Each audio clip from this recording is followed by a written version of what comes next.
PG&E crews beginning work on the Tulare Lake Basin as it fills with snow melt every day. The utility's first airboat crews hitting the water today, aiming to prepare for the long haul. Our Ben Morris joining us live now from the Lake Basin. And Ben, again, they had to bring in some of that special equipment to start the job.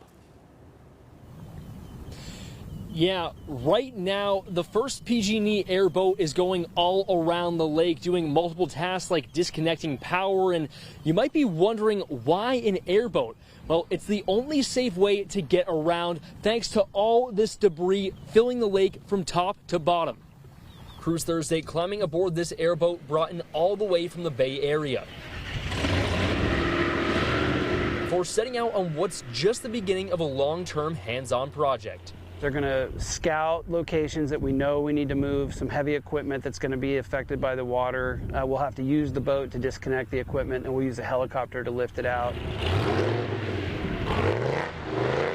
Crews taking some of those initial steps, disconnecting transformers and other equipment now only accessible by boat. It's part of a plan to not only save equipment, but to make sure that equipment doesn't pollute the snowmelt as it comes into the basin. Looking at the circuits that are affected, projecting the growth of the water, the expansion of the flooding, which additional circuits will become affected, and doing the work now to disconnect those that need to be disconnected, also talking to the customers that we know that that's going to come for them. So far, nearly 30 customers have been disconnected, with more on the way.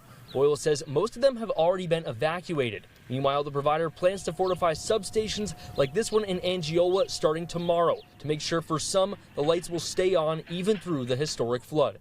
We're in a phase right now where we're mitigating the water that's already here.